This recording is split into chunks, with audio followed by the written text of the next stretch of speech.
يلا بقى هنعمل مع بعض بسكويت الزبده بطريقه حلوه قوي قوي. انا عايزه اوريكم البسكوته، بصوا من جوه عامله ازاي.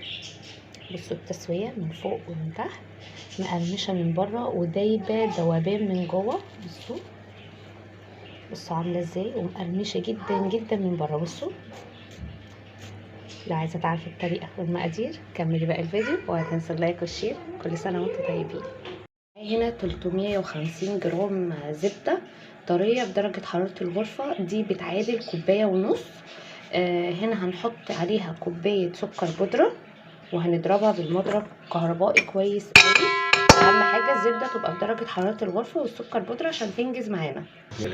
هنفضل نضرب فيه لحد ما يبقى كريمي كده زي الكريم شانتيه.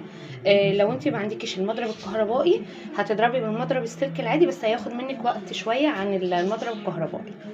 هكمل ضرب، هو لسه شويه. بصوا لسه انا عايزاه يبقى كريمي كريمي بطريقه حلوه قوي. هنا بعد ما القوام بقى كريمي معايا هنزل ببيضتين، بيضه بيضه.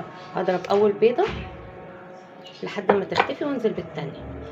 اول بيضه اختفت هنزل بالتانية، وهحط معلقه صغيره فانيليا سايله او كيسين بودره. معايا هنا نص كيلو دقيق يعادل 3 كوبايات ونص، عليهم معلقه كبيره بيكنج باودر ما تكونش مليانه ممسوحه. هقلبهم على بعض. هنا خلاص بعد ما ضربت الزبده كويس هي والسكر، وبعدين نزلت بالبيض والفانيليا، هنزل بقى بالدقيق عليه البيكنج باودر، ويا دوبك بنلم البسكوت، بنلم ما بنعجنش. اي بسكوتات يا دوبك بنلم كده العجين. دي البلبله اللي انا هشتغل بيها، احطها في قمع الحلواني او كيس اللي هو اللي احنا بنشكل بيه. بصوا هو ده شكلها. بص العجين هتلاقيه بيلزق، مفيش مشكله لان ده بنعمله في القمع ده غير بتاع المكنه. احط في كيس الحلواني بقى وهنشكله في صاج. هشكلها هي معاكم. بصوا بينزل بكل سهوله وسلاسه. بصوا اهو سهل جدا. بصي حلوه قوي قوي قوي. بصي بقى لو عايزه تعملي الشكل الزجزاج الترند، بصي بتعملي كده وتطلعي. بصي بتدوسي وتطلعي كده اهو. بصي بيطلع معاكي عامل ازاي اهو. تاني اهو. بصي شايفه بنعمل ازاي، نطلع وننزل نطلع وننزل بالشكل ده. بصي الشكل بقى عامل ازاي، حلو قوي قوي.